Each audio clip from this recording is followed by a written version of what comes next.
This video explains the service and fare equity analyses requirements stated in Chapter 4 of FTA's Title VI Circular. This requirement applies only to transit providers who operate 50 or more fixed-route vehicles in peak service and are located in an urbanized area of 200,000 or more people. Progress has been made since the enactment of the Civil Rights Act of 1964. And although the times have changed, the importance of civil rights in transit has only grown. With this in mind, it is important, now more than ever, for FTA to clarify Title VI requirements and provide technical assistance to make certain that Title VI is effectively applied. While discrimination can occur as a deliberate act, more often, neutral policies or practices may inadvertently cause adverse effects that disproportionately affect members of a group identified by race, color, or national origin. Service and fare equity analyses are vital to ensuring transit service is provided in a non-discriminatory manner. Transit providers should, however, be aware that with such analyses, there will be a need to properly collect and analyze the appropriate data, understand ridership, and conduct intensive public outreach. An equity analysis is an assessment to determine whether service or fare change will result in a disparate impact or disproportionate burden. But before conducting either type of equity analysis, a transit agency must establish certain policies and procedures for collecting and reporting data about its customer demographics and travel patterns. A transit provider must establish its major service change policy, define adverse effects related to a major service change or a fare change, establish a disparate impact policy and a disproportionate burden policy, and validate which data sets will be used for the analysis. At several stages of this process, the transit provider must engage the public through outreach efforts. These efforts will occur in developing the policies and procedures as well as during any conducted analyses. These analyses determine whether a disparate impact or a disproportionate burden will result from any potential fare changes or major service changes. Disparate impact is when a facially neutral policy or practice disproportionately affects members of a group identified by race, color, or national origin. A disproportionate burden is when a neutral policy or practice disproportionately affects low-income populations more than non-low-income populations. Determining data sets to measure any possible adverse effects is important. This includes a comparison between the proportion of persons in a protected class who would be adversely affected by the service or fare change and the proportion of persons not in a protected class who would be adversely affected. For instance, if ridership is used as the comparison population, then the comparison must be between the ridership of the affected routes with the ridership of the entire system. If the service area's population is used as the comparison population, the provider needs to compare the population of the census blocks or block groups served by the affected routes with the population of the entire service area.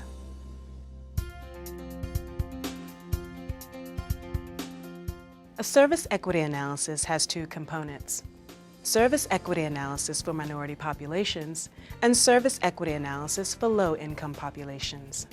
Though not a Title VI protected class, FTA still requires providers to evaluate if proposed service and fare changes adversely affect low-income populations. To begin the analysis, the provider must first identify what constitutes a major service change for the system. A major service change policy is typically presented as a numerical standard, such as a change that affects X% of a route, X number of a route miles or hours, or some other route-specific or system-wide change. Or it can be the number or concentration of people affected. A major service change policy also includes the addition or reduction of services. As part of the analysis, transit providers need to define and analyze the degree of adverse effects that may occur due to transit service changes. An adverse effect is measured by the changes between the existing and proposed service levels. Examples of service changes include the elimination of a route, short-lining a route, rerouting an existing route, or an increase in headways. Offering additional services may result in disparate impacts, as they could result in reductions in service on other routes. When a service change has been determined, the transit provider then measures any possible disparate impacts that may result from the service change.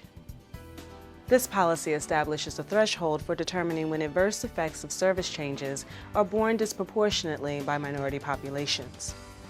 This threshold may be presented as a percentage of impacts borne by minority populations compared to impacts borne by non-minority populations. The disparate impact threshold must be applied uniformly, regardless of transit mode, and cannot be altered until the next Title VI program submission. Here's one example. A transit provider adopts a disparate impact policy that says that at any time, if there is a difference in adverse impacts between minority and non-minority populations of plus or minus 10%, then it's statistically significant. So if minorities make up 30% of the overall population, but would bear 45% of the impacts, and the non-minority group would bear 55%, there may be a disparate impact. Why? Because the minority group is bearing 15% more than its expected share from 45% of the burden compared to 30% of the population.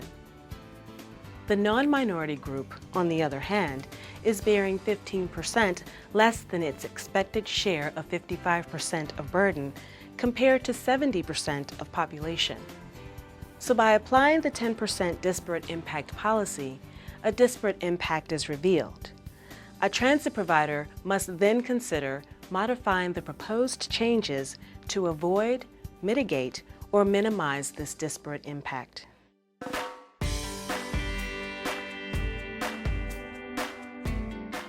In the submitted Title VI program plan, the data set used in the service equity analysis must be described, such as the American Community Survey, census blocks, block groups, traffic analysis zone levels, or ridership data.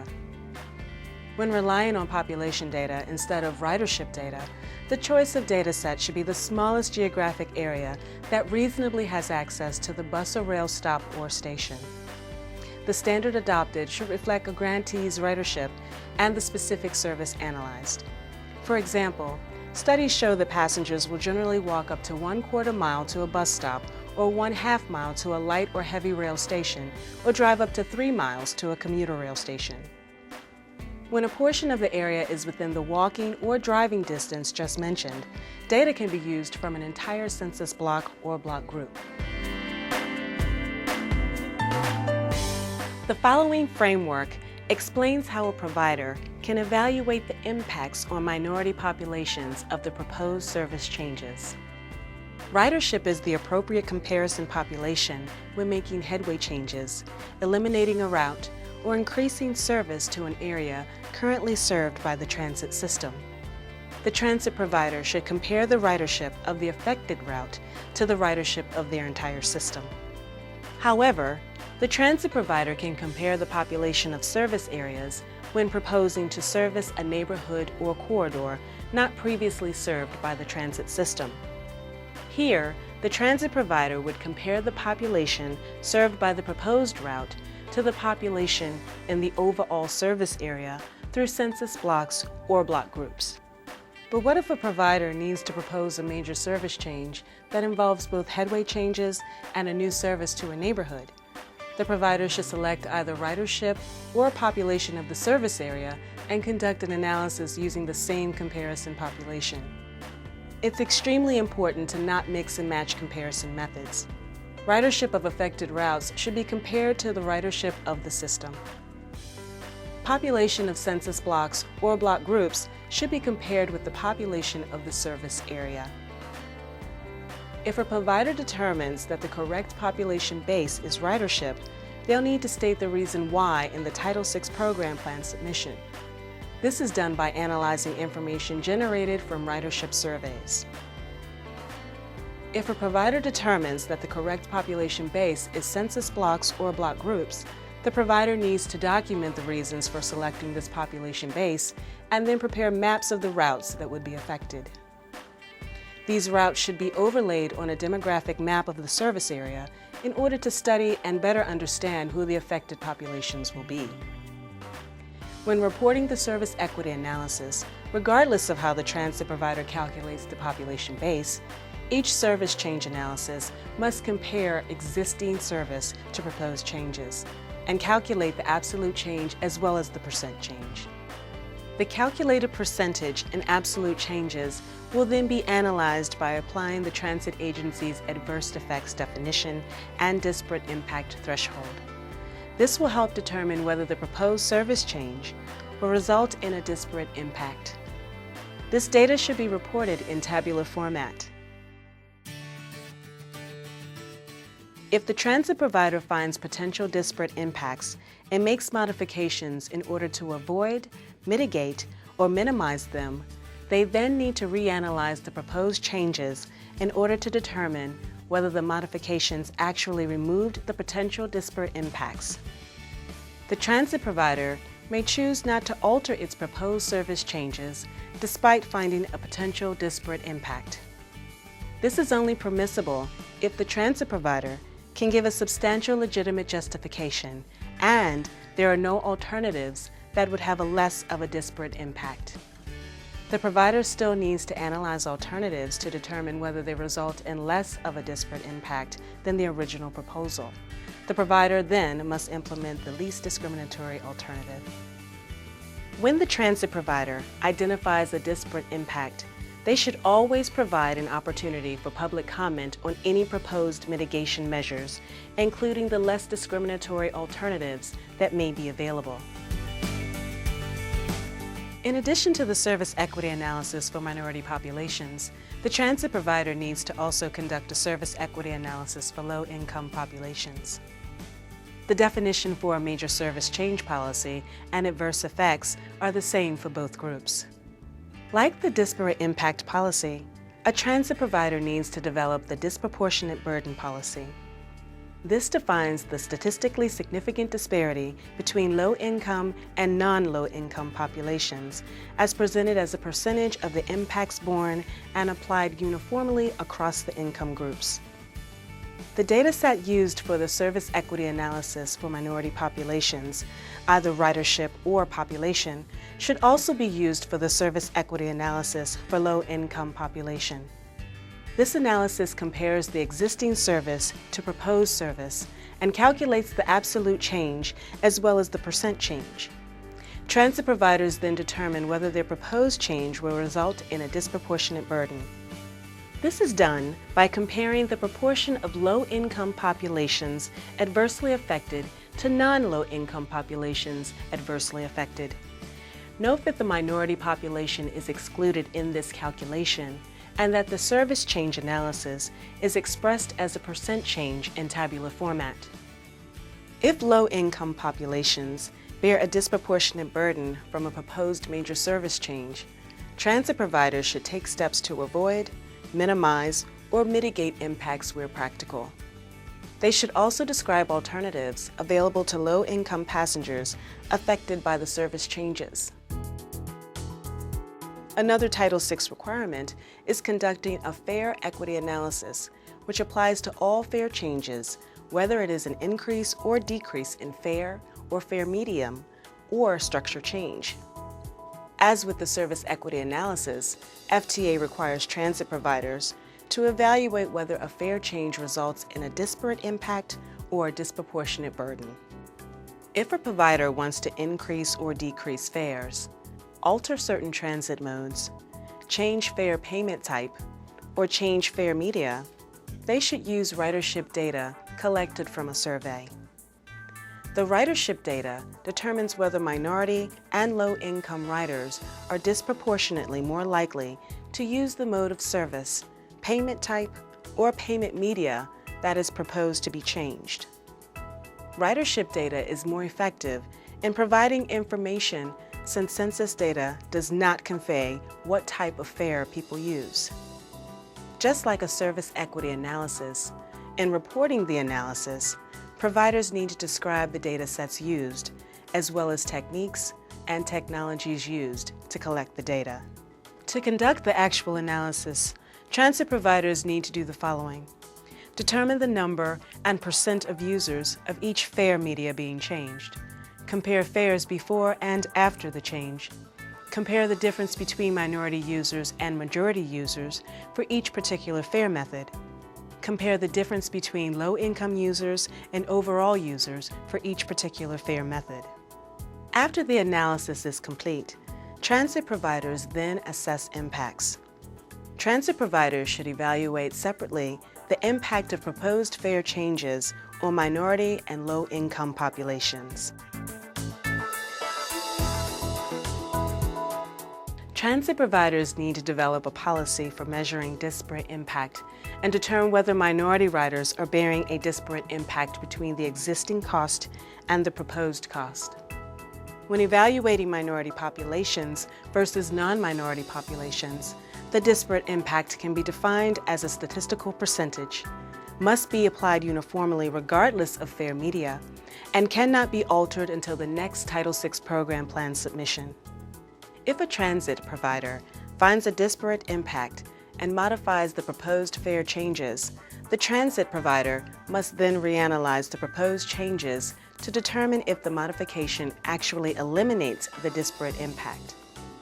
To make this showing, transit providers must look at alternatives to determine whether those alternatives would have less of a disparate impact and then implement the least discriminatory alternative.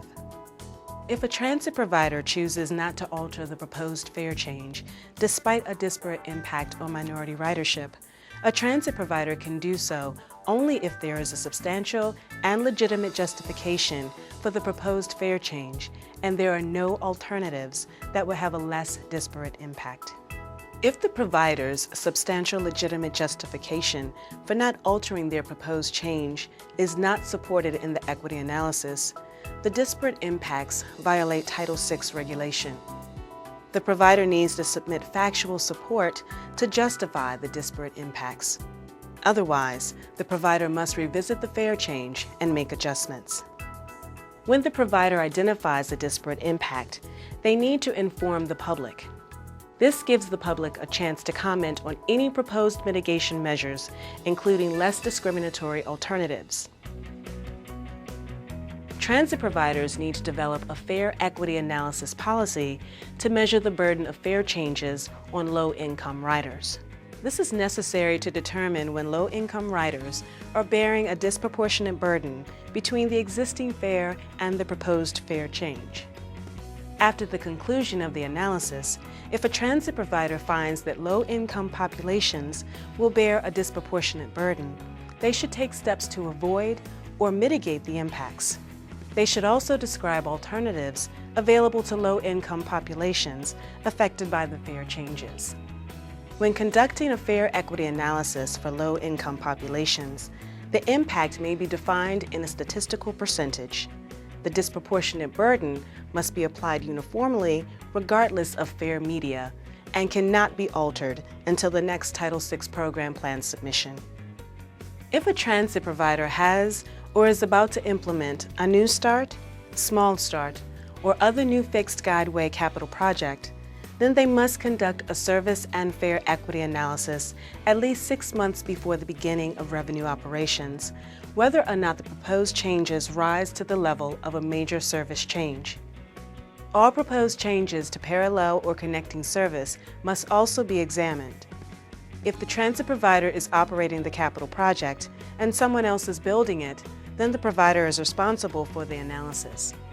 The service equity analysis must include a comparative analysis of service levels before and after the completion of the capital project, and this analysis must be depicted in tabular format.